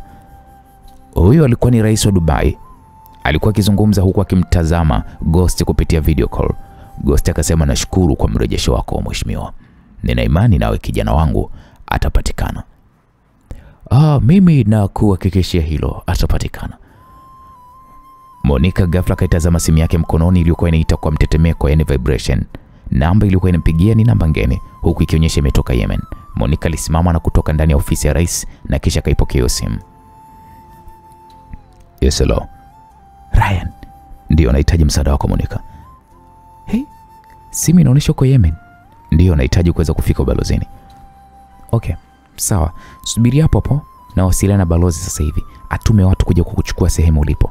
Upo salama kweli Ryan? Ni story ndefu, hatuwezi kuzungumza kwenye simu. Okay, sawa, nakata na nitakurudia baada ya dakika chache. Okay, poa. Monica alikata simu huku akiwa amejawa na furaha. Aliingia ofisini kwa Ghost. Mheshimiwa Rais, Ryan amenipigia simu, yuko Yemen na ameniambia atatueleza kila kitu akifika ubalozini. Asante Mungu. Katibu, hebu nitafutie namba ya balozi wetu aliyopo Yemen. Sawa Mheshimiwa Rais. Kweli haikuchukua hata muda wa dakika 5, simu ya balozi wa Tanzania nchini Yemen ilipokelewa. Ndio Mheshimiwa Rais. Habari yako? Salama. Unatumiwa namba. Wasiliana na kijana wangu, yuko nchini mwako. Tuma timu ya walinzi ikamchukua alipo na ikiwezekana apandishwe ndege haraka sana kurudi nchini Tanzania.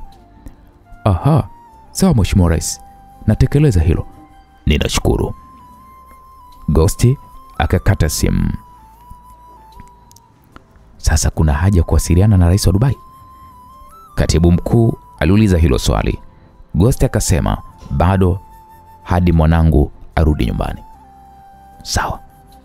Simu ya Monica ikaanza kuita tena. Naima. Ndio tumesharudi nchini, imekwaje? Mungu ni mwema. Rani yuko Yemen na anafanywa utaratibu wa kurudi nchini Tanzania. Asante Mungu. Kwa kweli. Basi atakapopanda ndege nifahamishe. Kwa sasa mimi nipo kwenye makazi ya Ryan, nimekaa nimekaa na Cleo. Wow, sawa. Basi nikitoka kazini nitapitia hapo. Hakuna neno.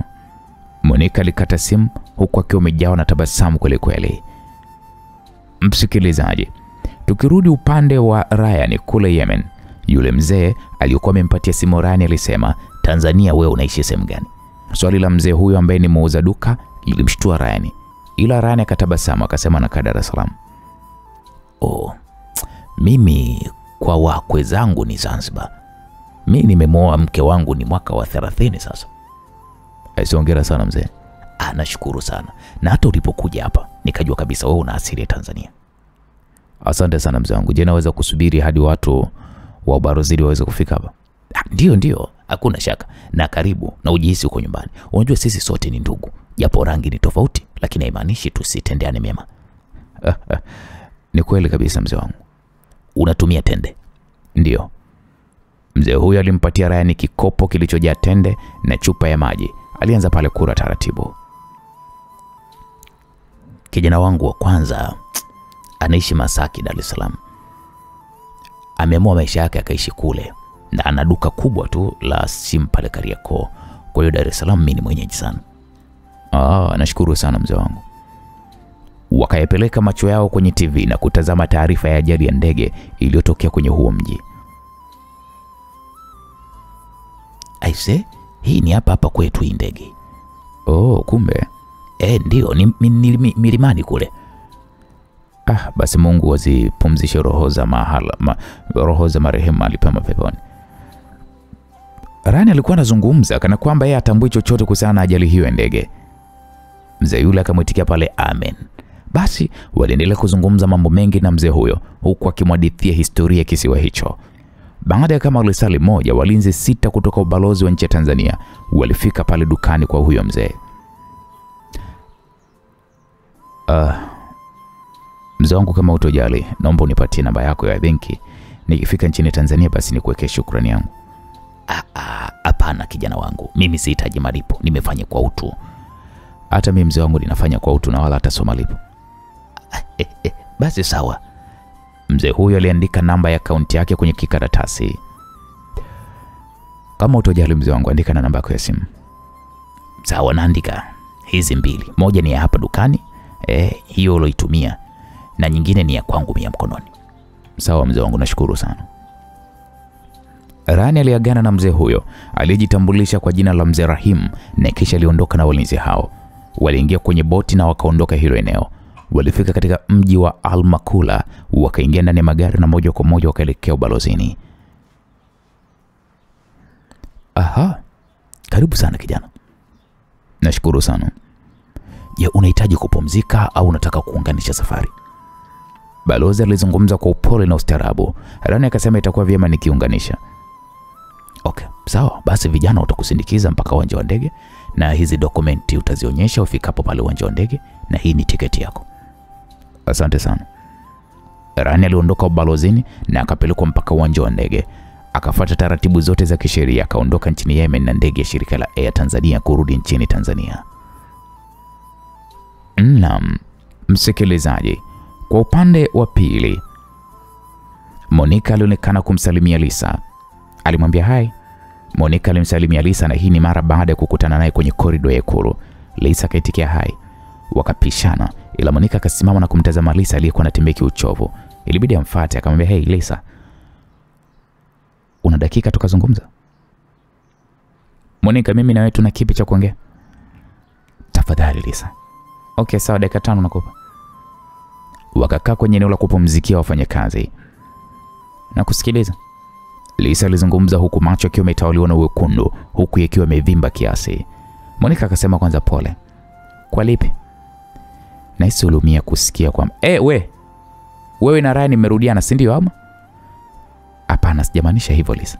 "Ila nini?" "Namaanisha Ryan kutekwa." "Ametekwa? Amekufa?" "Hapana, hajafa." Monica alijibu kwa kishangaa. "Sasa kama hajafa, hakuna cha kuumiza zaidi tu ya upuuzi alionifanyia. Na labda tu nikwambie kitu kimoja." "Nani?" "Mama Cleopatra, mimi nimeamua kuishi maisha yangu. Nimeshamwambia Ryan ninahitaji talaka yangu. Hivyo akiamua kunipa au asiponipa, basi haitoweza kunizuia mimi kuachana na yeye. Nataka kuishi maisha yangu mimi na mwanangu. Nampenda Cleopatra na ninampenda Johnson, ila kuwa na baba yao siwezi, kwa sababu aliponifikisha sitoweza kurudi nyuma tena. Kama unahitaji kuweza kumchukua, mchukue, upo huru. Sawa? Simtaki huyo Ryan." "Lisa, nakusikia. Nashukuru kwa kumpenda mwanangu. Haijalishi ni nini kimetokea baina yangu mimi na wewe au Ryan, ila umekuwa ni mtu mzuri kwake. Na huwa ananisimulia vitu vingi ambavyo hata mimi mama mzazi nisingeweza kuvifanya, ila wewe umevifanya." "Sikiliza nikwambie, acha nikwambie Monica, sawa? Mimi ninapenda sana watoto, tena sana, ila sipendi tabia za babao. na sihitaji kumfikiria tena huyo mtu. Naamini dakika 5 nilizokupatia zimeisha, hivyo naomba kuondoka. Lisa alisimama na kuanza kutembea na kumfanya Monica kumtazama.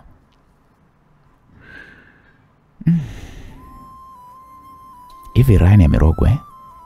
Mwanamke mzuri, ana shepu nzuri, sura nzuri, anamwachaje? Japo Ryan ni mtu wangu, ila kimwache huyu demo aondoke, nitamwona fala sana. Monica alizungumza kimoyomoyo huku akinyanyuka na kuelekea nje. Lisa, Ghost alizungumza huku akisimama.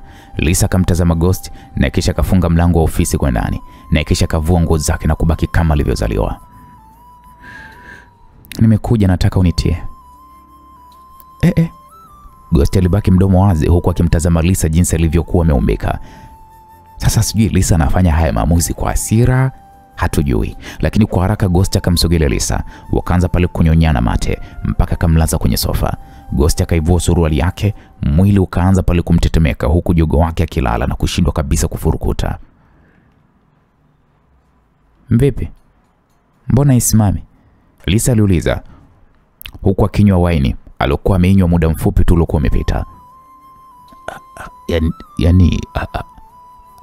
Hata sijui. Ghost alizungumza huku jasho likimwagika. Ndio kawaida yake au? Hapana. Sasa mbona misinyaka na kwamba hajaona nani? Hajaona kitumbua changu? Lisa alizungumza kwa sauti ya kilevi kabisa. Labda kwa sababu tuko ofisini. Lisa alimtazama Ghost na kisha akamsogeza. Akanyanyuka pale taratibu. Lisa alianza kuvaa nguo zake akatoka ofisini hapo na kumwacha Ghost akiwa kwenye hofu kubwa.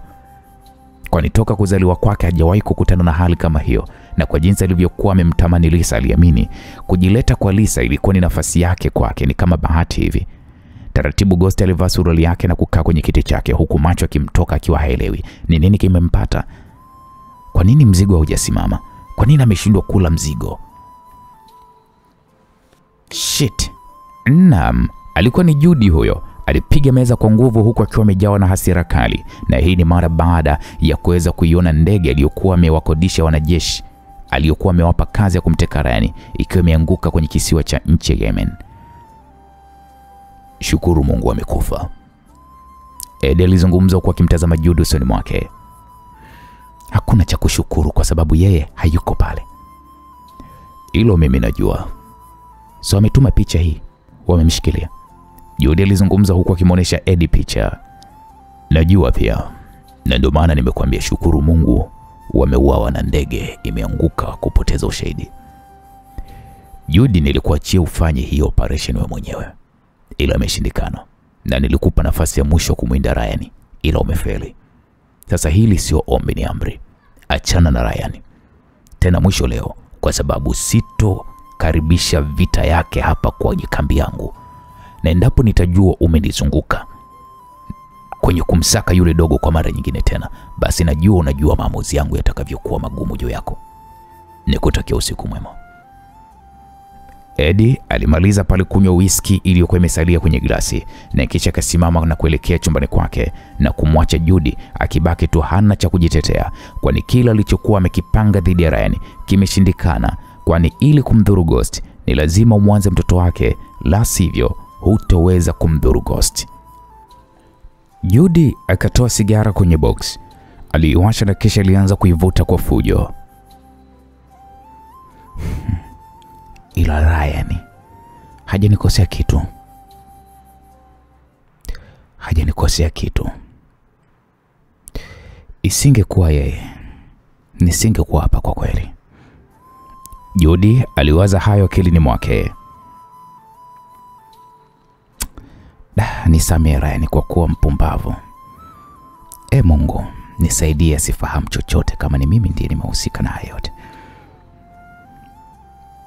Taratibu Judy alinyanyuka, aliingia chumbani mwake akaitazama picha marehemu mume wake Willy ikiwa imebandikwa pale ukutani. Mume wangu, nimekuwa mpumbavu. Nimeshindwa uchaguzi na chuki yangu inakuwa kubwa dhidi ya mtu aliyeweza kuhatarisha maisha yake kwa ajili yetu. Naomba unisamehe. Niliamini yeye ndio chanzo cha kushindwa kwetu, ila sijajua kwa nini nimemchukia tu ghafla, natamani hata afe. Judy aliendelea kuzungumza huku akihisi maumivu moyoni mwake. Mtu wa kupambana naye hapa ni Katha. Yeye ndiye alitutoa kwenye reli ya mafanikio na akatufunga kwenye chumba cha giza. Nitahakikisha hata kama sijapata madaraka, ila ni lazima nimuue. Judy aliendelea kujiapiza. Aliingia msalani, akakaa kwenye sinki la kujisaidia, alitoa simu mfukoni na akaitazama picha ya Ryan. Poor boy. Judy alizungumza kwa kitabasamu. Nitakufuatilia kwa karibu sana kijana. Naamini huko mbeleni unaweza kuja kuwa msaada mkubwa sana kwangu. Naam, yalikuwa ni maneno ya mwanamama Judy. Bwana, sasa tukigeuka upande wa pili tunapata kumwona mwanamama Katha kitabasamu huku akiwa anatazama mazoezi ya uninja alikuwa anapatiwa binti yake. Wow. Huyu binti yako akitoka hapa atakuwa ni hatari sana. Mwalimu mkuu anayesimamia mafunzo hayo alizungumza huku akiwa wanaendelea kumtazama Nadia. Kwa hiyo una uhakika na hicho unachokisema? 100%. Yaani akitoka hapa huyu binti yako hakuna kumzuia linapokuja swala la kutumia upanga. Asante Mungu, unajua nimeshuhudia hili kabla sijafa. Kabla hujafa kivipi mkuu? Ninaendelea na matibabu ya saratani ya mapafu. Oh, pole sana. Imefika kiwango gani? Sio pabaya, ila ni ya kiwango ambacho siwezi kupona. Unaweza ukapona mkuu? Unamaanisha nini? Mzee huyo wa Kijapani alizungumza kwa kusema, naamini mimi na wewe kiumri mimi ni mkubwa, ila muonekano wangu bado unanionyesha mimi ni mwanaume mbichi sana. Unajua kuna majani hapo kwenye msitu mmoja hivyo kutisha. Jani hilo endapo utapata hata kipisi chake tu, basi ukikitafuna kinakwenda kuponya magonjwa yote mwilini. Mwalimu, hivi unahisi tupo kwenye zile dhama za stori za vitabu ama? Najua utaona mimi ni kama nakupa stori, ila ukweli na uhalisia ndio huo ninaokuambia. Hilo jani lipo, ila huo msitu ni ngumu kuingia na ni ngumu kutoka. Inahitajika kiasi gani cha pesa hadi mtu kwenda kulifuata hilo jani? Kuna mzee mmoja ndio ninamjua, najuana naye. Mara kwa mara huwa anaelekea kwenye huo msitu na yeye ndio huweza kwenda kuingia na kutoka. Ninaamini ukila hilo jani unapona kila kitu. Sawa, basi wasiliana naye. Ana simu. Sasa inakuwaje? Mama, umeamua kunipa surprise Ndiyo binti yangu. Katha alikumbatiana na binti yake Nadia. Sasa mwanangu unakwenda kuwa bora kiasi chake, japo bado najiona sijafika kile kiwango ambacho mimi nakihitaji mama. Ni kweli, ila nitafikia tu, naamini nitaweza. Mungu akutangulie mwanangu. Amina. Mwalimu wako hapa alikuwa ananiambia kuhusiana na jani moja la kuponya magonjwa ya watu. Na mimi nimesikia hilo na nilipanga nikitoka huku nirudi nalo. Basi kama kuna huyo mzee inabidi tumpatie pesa. Mimi basi nitaenda na mwalimu kuzungumza naye. Sawa, tutakwenda kesho asubuhi kwa sababu safari yake inachukua masaa 4 kufika na tunapandisha tumilima. We, masaa 4? Mwanamama Katha shangaa. Ndiyo, ila kutokana na hali yako hutoweza kuweza kumudu. Mama anashangaa masaa 4 ikiwa tunapandisha huko milimani kwa masaa hata 7 hadi 8. Ndiyo mama. Kazi kweli kweli. Nadia. Ndiyo mkuu. Muda uliosalia utakaa na mama kidogo mjadiliane. Nashukuru mkuu. Mzee huyo Kijapani ilibidi aondoke. Mama, twende nikakuonyeshe ninapolala. Waliongozana mpaka kwenye chumba kidogo chenye zulia lililokuwa limetandikwa tu chini. Wewe, Nadia, hapa ndipo unapolala? Ndiyo mama. Chini? Ndiyo. Kwa nini sasa? Mama, huku nipo kambini Sipo sehemu ambayo nitalala kwenye godoro kubwa au kwenye starehe. Hapa ni lazima kuhakikisha ninaheshimu taratibu na sheria za watu wa hili eneo. Na pia imenifunza kuweza kuishi popote pale. Yaani sasa hivi ninajua kila aina ya maisha mama. Wow. Ni jambo zuri sana. Mama, wale madogo wanaendeleaje? Wale wapo Uingereza. Wamekwenda huko kusomea vitu wanavyovihitaji. Wamefanya maamuzi mazuri. Unajua nilijifikiria sana. Wasirithi bifu ambalo halina faida yoyote ile kwao. Ni vema wakachagua njia yao ya maisha watakayoona wao inawafaa. Wazo zuri mama, na isitoshe bado ni wadogo sana.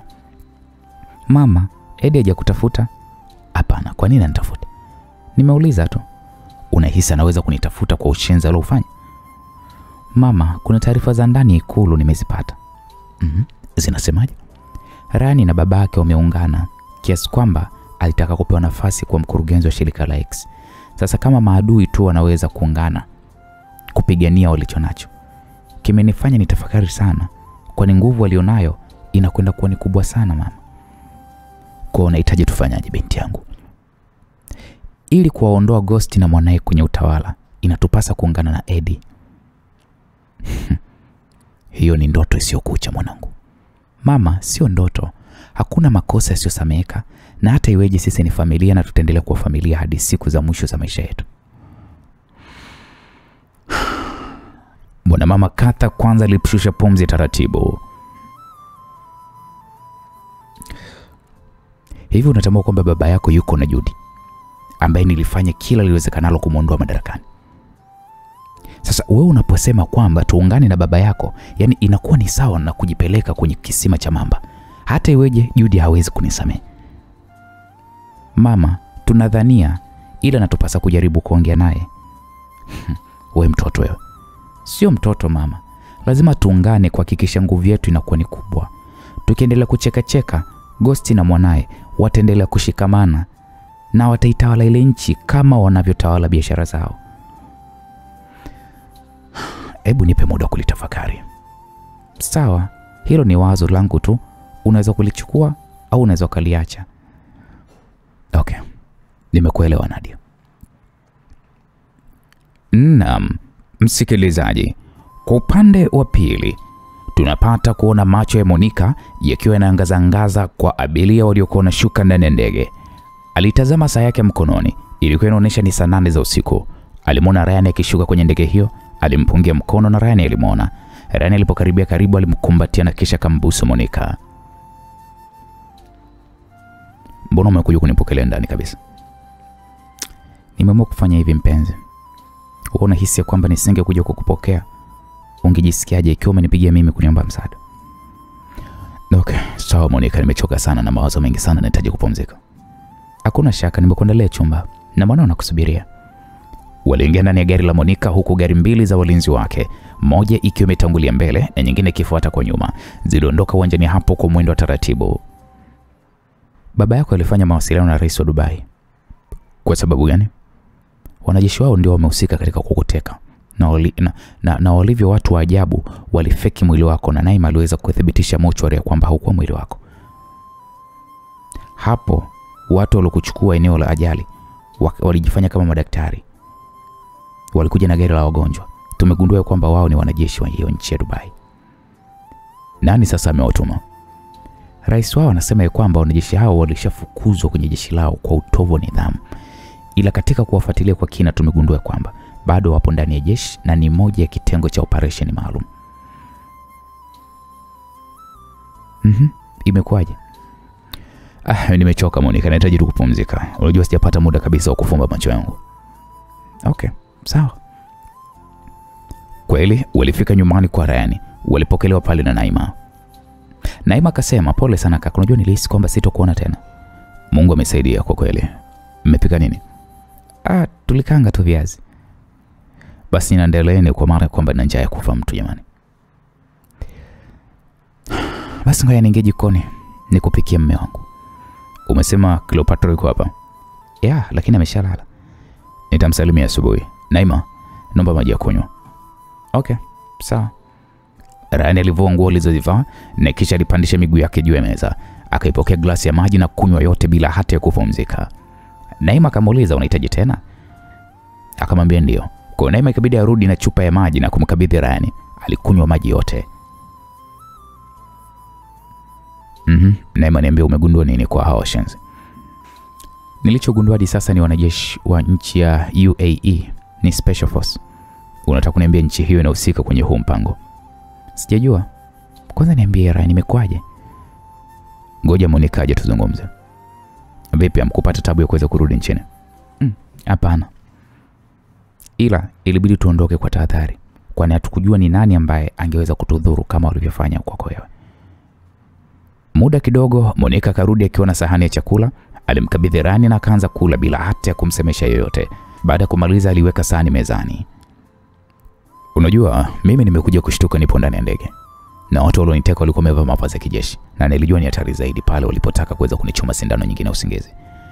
Nilitengua kidole gumba ili kuweza kuiondoa pingu itoke mkononi mwangu. Na hapo ndipo nilipoanzishia kasheshe hadi ndege ilipoweza kuanguka. Hasa uliponaje?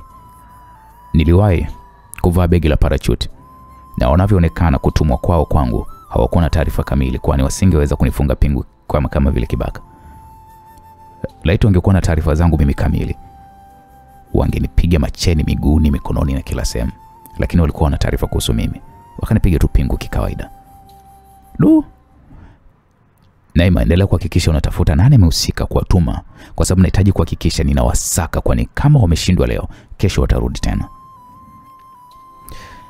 Ni kweli, na kutokana na serikali Michelle ingilie hili swala, basi tutazidi kulifuatilia kwa ukaribu. Okay, sawa Monica. Shemeji yako alomsaidia yupo chumbani amepumzika. Alifika salama? Basi kukipambazuka naenda kulala mimi. Mwili unaniuma sana. Kaka, inabidi ukafanye check up ya mwili. Naima alizungumza huku akimtazama Ryan akipandisha ngazi kuelekea gorofani. Kwa hiyo kucha nitaenda. Ryan alitembea hadi chumbani kwake na alijitupa kitandani bila hata kubadili nguo. Hazikupita dakika nyingi usingizi uliweza kumpitia. Namwonea sana huruma Ryan. Naima alizungumza kwa sauti ya upole huku akimtazama Monica. Monica naye akasema, hata mimi. Unajua, nimekutana na Lisa, amenithibitishia kwamba anadai talaka kutoka kwa Ryan. Na nilipokuwa nazungumza naye anaonesha dhahiri shairi ni mtu aliyedhamiria kufanya alichokuwa anakitaka kukifanya. Na hilo ndilo lilikuwa linamrudisha Ryan nchini Tanzania. Ila kwa bahati mbaya ndio hivyo imetokea kutokea. Unajua, ila mimi nipo. Nampenda bado Ryan na nipo tayari hata kufunga naye ndoa. Naima kwanza alimtazama Monica usoni mwake na kugundua anamaanisha kile anachokisema. Naima akamuuliza Monica, "We Monica, kwa yote aliyokufanyia Ryan bado unampenda?" Mimi upendo wangu kwa Ryan sio kuigiza. Laiti kama ningekuwa simpendi basi ningeitoa mimba ya Cleopatra. Ila niliitunza ikiwa ni kumbukumbu kwa Ryan na sikutaka kuipoteza. Japo kazi yetu inatufanya kuwa na changamoto nyingi, ila kwa sasa niko tayari kuwa naye. Niko tayari. Sawa. Mna historia kubwa kati yenu, wewe na Ryan. Atakayependwa na kaka, mimi kwangu ndo atakuwa ndo wifi. Usiku mwema. Nawe pia. Naima ilibeba laptop yake na kuelekea chumbani kwake. Monica alikaa kwa muda pale sebuleni. Akaelekea katika chumba alichokuwa amelala Ryan. Taratibu alimvua nguo zake zote na kamlaza vizuri kitandani, kisha akajilaza pembeni yake huku akimtazama tu sura yake. Ryan, nakupenda sana. Na sihitaji kukupoteza. Kama Lisa yeye hakuhitaji tena, usilazimishe mapenzi mume wangu. Monica alizungumza hayo kimoyomoyo, naye hakuchukua muda mrefu usingizi ukampitia na kulala 444. Alfajiri na mapema Ryan aliondoka nyumbani hapo bila hata kumwamsha mtu yoyote. Akaelekea Ikulu. Walinzi wakamruhusu kuingia Ikulu na moja kwa moja akaelekea katika makazi ya rais. Habari yako dada? Salama, karibu. Nashukuru. Chumba anacholala Lisa ni kikwapi? Kile pale. Okay, sawa. Dada huyo wa kazi za ndani alimuelekeza Ryan. Ryan aliingia ndani ya chumba hicho na kumkuta Lisa akiwa amelala bila hata ya nguo. Taratibu alianza kumpapasa. Baba bwana, mikono yako inanisisimua. Lisa alizungumza hivyo huku taratibu akijigeuza.